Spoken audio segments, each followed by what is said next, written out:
양영태입니다. 오늘은 12월 12일입니다. 토요일입니다. 이 세계일보 배영구 칼럼이 상당히 주의를 끌고 있는 제목을 걸었습니다. 반칙과 거짓의 도구를 깨라! 이런 제하의 칼럼이 있었는데 제가 그걸 읽고서 상당히 이건 독자들에게 또 시청자들에게 알려야 되겠다 이런 생각을 좀 했습니다. 고사를 빗대 가지고 예를 들어서 설명을 했는데 상당한 의미가 있는 것 같습니다. 이 배영국 기자는 오래된 의문이 있었다는 겁니다. 처음에 그렇게 시작합니다. 오래된 의문인데 쌀독에 만약에 든 쥐를 잡으려면 어떻게 해야 합니까? 쌀독에 든 쥐를 잡으려면 어떻게 해야 합니까? 이렇게 2000여 년 전에 그 중국 한나라 명신 가희가 황제에게 던진 질문입니다. 황제 폐하, 쌀독에 든 쥐를 잡으려면 어떻게 해야 합니까? 2000여 년 전 중국 한나라 명신인 가희가 그 나라 그때 그 당시에 황제에게 던진 질문입니다. 주인이 쌀독에 숨은 쥐를 만약에 발견했지만은 아끼던 독이 깨질까봐 때려잡지 못하고 있다 이거죠.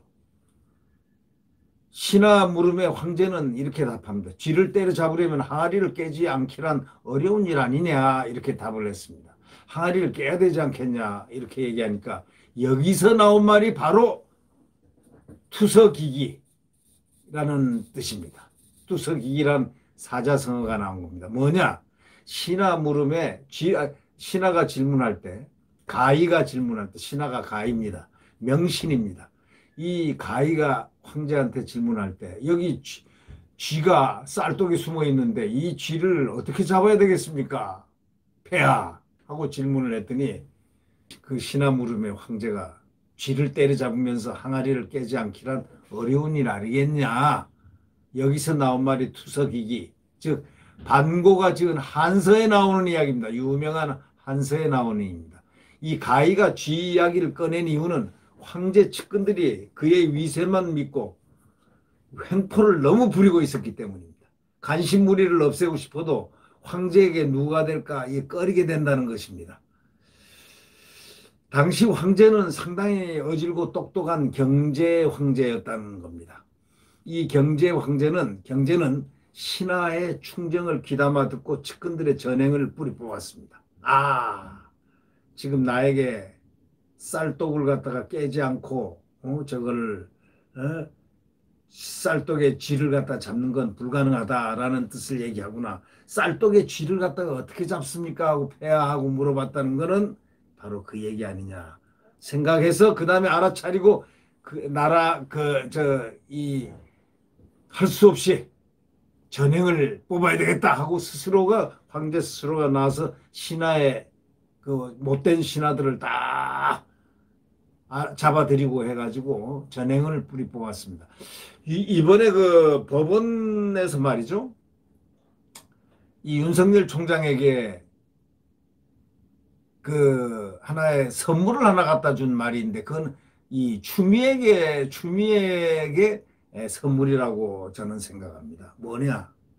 추상 같은 판결을 하면서 윤석열 총장 손을 들어줬는데 그 내용 중에 전횡이라는 말이 있습니다. 전횡. 추미애에게 전횡을 하지 말라 그랬습니다. 인사권 전횡을 하지 말라. 그런 얘기를 한 것이 전횡이 제일 나쁜 겁니다. 그래서 이 중국 황제인 경제가 측근들의 전횡을 뿌리 뽑았습니다. 아까 그 가희라는 충신, 명신의 질문에 왜 이런 질문을 했을까 하고 곰곰이 생각하다가 이 얘기구나.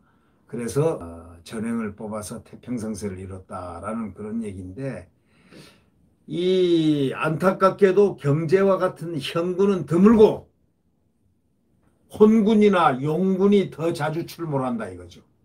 혼군, 아주 혼란스러운 군주나 이런 사람들이 더 자주 출몰한다. 이렇게 배영국 기자는 그렇게 얘기하면서 오늘 대한민국이 혼란에 빠진 것도 그런 까닭 아니냐. 이 대통령이 혼군이나 용군이 더 자주 출몰하는데 오늘 대한민국이 혼란에 빠진 것도 현군은 드물고 홍군이나 용군이 더 자주 출몰하기 때문에 이렇게 혼란에 빠진 게 아니냐. 그런 까닭이다. 이렇게 글을 썼습니다. 결국 문재인 정부는 스스로 다짐한 통합과 공존을 절멸하고 아주 딱 손을 끊었습니다.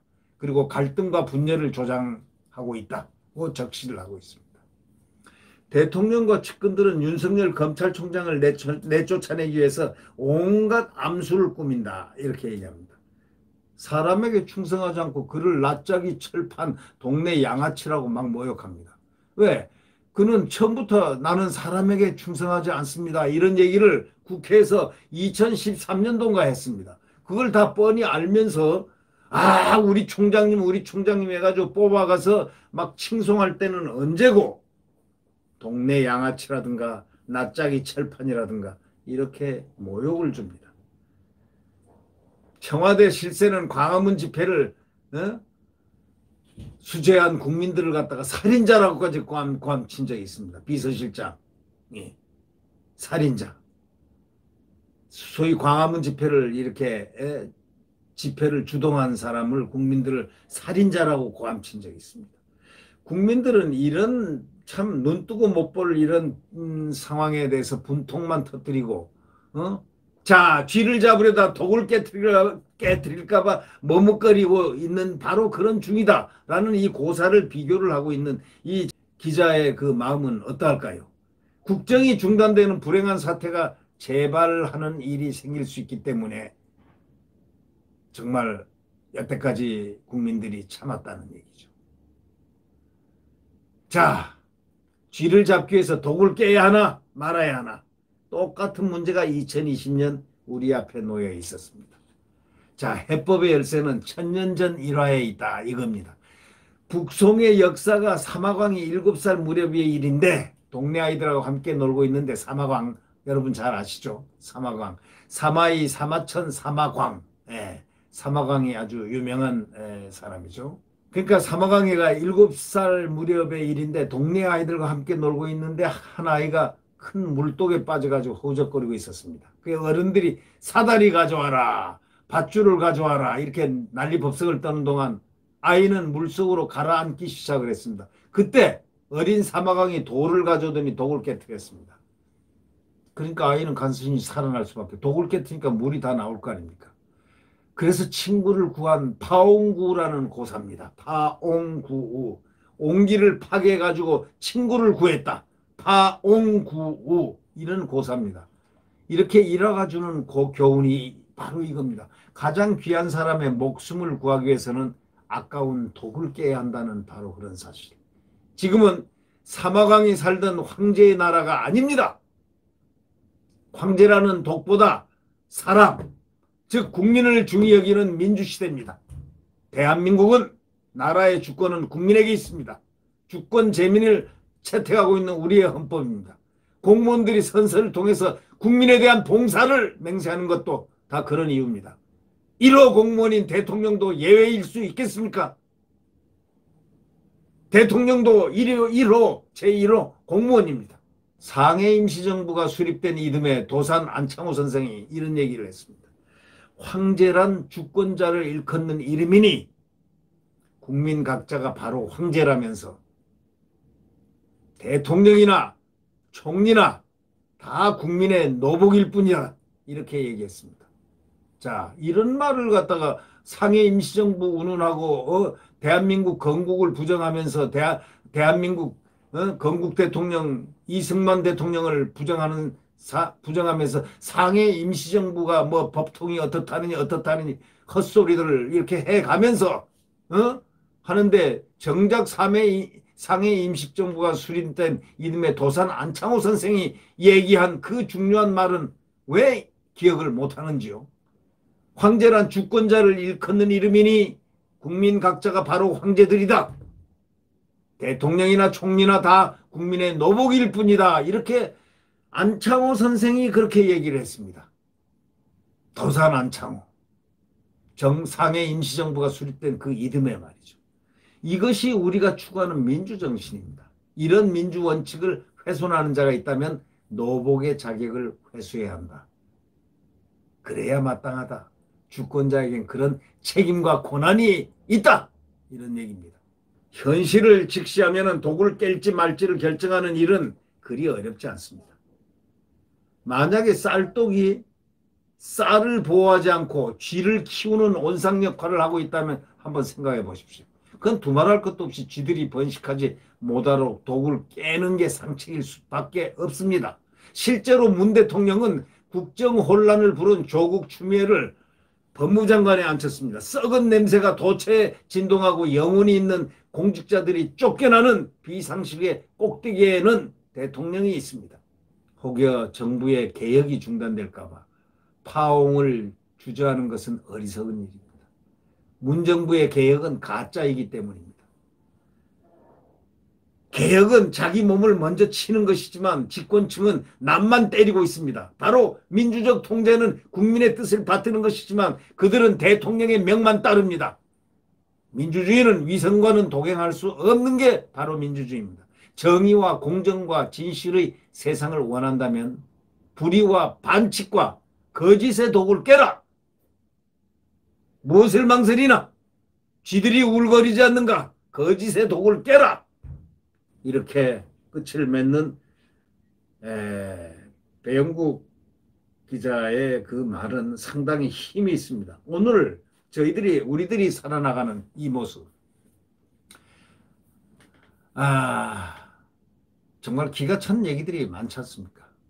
윤석열이가 상당히 무섭긴 무서운 모양입니다. 윤석열 검찰총장이 굉장히 공포에 속된 말로 삼겹살이 모양입니다. 그러니 대통령 못 나오게 하는 법까지 최강욱이가 만든다고 하니 말입니다. 어저께 제가 그걸 딱 보면서 윤석열이가 결국 무서워서 이랬구나. 무서워서 공수처법도 만들고 이게 이제는 이해가 되구나. 뭐가 윤석열이가 대통령 되면 죽을 것 같으니까 대통령 못되게 하는 길은 나오지 못하게 법을 고치자 해서 대통령 지금은 90일 전에 공직에서 벗어나야 되는 걸 1년으로 늘리자 해서 최강욱이가 그 법안을 냈다 이런 얘기죠.